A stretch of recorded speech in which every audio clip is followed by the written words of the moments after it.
As a fantasy reader, I do love a dark and gritty fantasy book. However, sometimes you want something just a little bit light, a little bit fun, sometimes some heartwarming, cozy vibes. So today I thought we would go over 5 must-read, feel-good fantasy books. First up, we have Assassin's Apprentice by Robin Hobb. Now this is a coming-of-age tale following a young boy called Fitz, who's brought up in this keep and looked after by the royals. And the royal family are super nice to Fitz. They put him up in this really nice keep, give him a room to stay in and food, but most of the time he does live down in the stable area with the stable master, a man called Burek. And Burek kind of brings him up, teaching him the ways of the stable master. So there's this adorable dynamic of Fitz learning to look after all these animals, and he gets really close with some of them, and it's just a really wholesome, nice time. The prose in Robin Hobb's writing style is just so beautifully written. You could sit and read this for hours. Just the way that she writes it is so immersive.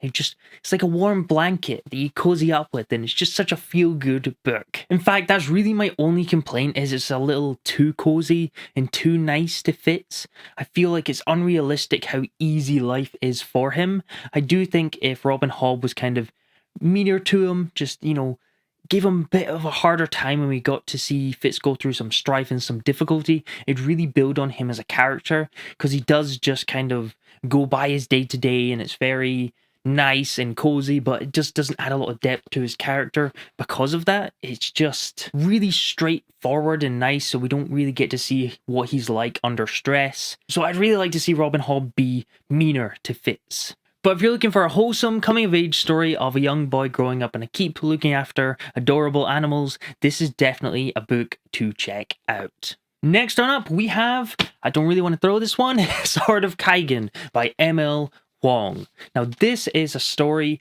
about a village rebuilding itself after a storm. The story starts following the Matsuda family, and we just kind of get to learn a bit about this family who look after this village. They do take like a mayor type position over the village, and then this storm comes along and does a lot of damage to the village, and the rest of the story is just kind of them rebuilding this village and finding community and community spirit in this remote village on this island. They even build this lovely garden with this new type of fertilizer towards the end, and just the description work with it, it sounds beautiful. So if you like sort of like Stardew Valley, the video game, this feels very much like that, just sort of rebuilding and coming back together as a community. And what's really cool is they have elemental magic in this story. It's quite akin to Avatar: The Last Airbender, so they are able to use this magic to rebuild parts of the village. The main characters are really strong ice wielders, which really helps with building things up and creating things to hold up objects while you're rebuilding it. But at the core of the story, we follow the Matsuda family. And what I really like about this book is that it's not a dysfunctional family. So many fantasy books depict these really dysfunctional families with maybe people are regretting their life choices, or couples that are constantly at each other's throats and don't get along. Whereas the family in this is so wholesome and nice. They all get along so well. It's this married couple who are very traditional, and they're very deep in love, and then they have all these kids. I think there's 4 of them, 5 of the kids, and we do follow one of them, Mamoru, as a point of view, and it's really nice to see his father kind of teach him the ways of the family. There's these certain techniques and the magic system that pass down to the different generations. And it's just really wholesome seeing the dad teach his son all about this new technique with the magic system, and not put too much pressure on him. It's just kind of passing the information to the next generation. But seeing this family kind of band together and help rebuild this village and bring in this community spirit is such a refreshing thing to see in fantasy. So often we see these dysfunctional families. So that's the one thing I thought was really unique about the Sword of Kaigen. Next up, we have Along the Razor's Edge by Rob J. Hayes. Now, this is also a coming of age story. There is just something so wholesome about coming of age stories, but this follows a young girl who becomes a miner, and she spends her day chipping away underground at these rocks, and she starts to think that there might be more to life than living in this mine and just mining all day. She doesn't really ever go out and see the sun or the world. She does just spend her whole time working and just living off scraps that they can get in the caves in this sort of cavern system that this small community of miners live in. So she bands together with her friends to set off and find their own path in life. Now, Eska is such a great character. This is in first person, so you get really in her head, and she's such a nice girl, always very caring about the people around her and herself. She's the sort of protagonist that's really easy to get behind because you can see that she's just a good person at heart,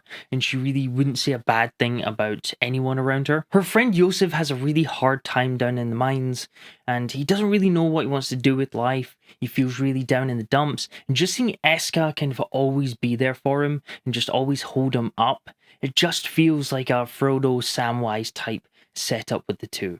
It's such a wholesome friendship. So if you like sort of found family with the miners, and Yosef himself, because they're not blood related, and just finding purpose in life, this is definitely a book to check out. Next one up we have In the Shadow of Their Dying by Michael R. Fletcher and Anna Smith Spark.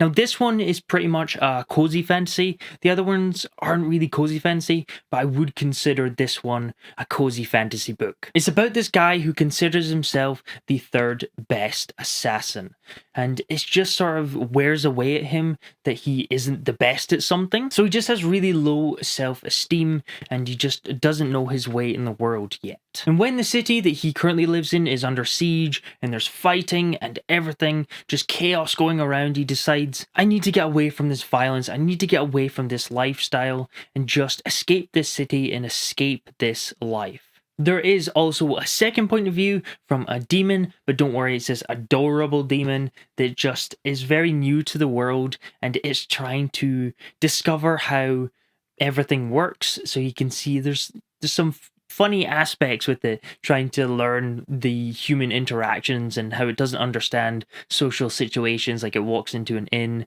and causes this chaos in this inn just because it doesn't understand the social norms of what normal people go through.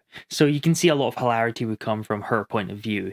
So it kind of alternates between the two, and then eventually the demon kind of starts almost falling in love with this assassin. So there is this undercurrent of a love story between the demon and the third best assassin. So it kind of has these two people kind of falling in love and finding their own way in the world. And it is a novella, so if you're looking for a shorter, heartfelt read, this is definitely one to check out. And last, but most certainly not least, we have Uzumaki by Junji Ito. Now, this is a manga, so it's a wee bit of a different format. However, it's just such a beautiful, heartfelt story that I had to include it on this list. And this is a love story about spirals, which might sound a little weird to start with, but you kind of start to understand it as you're reading through this book. It follows a young girl called Kiri who lives in this small rural town in Japan, and there isn't a whole lot going on in the village, so she starts to take a fascination with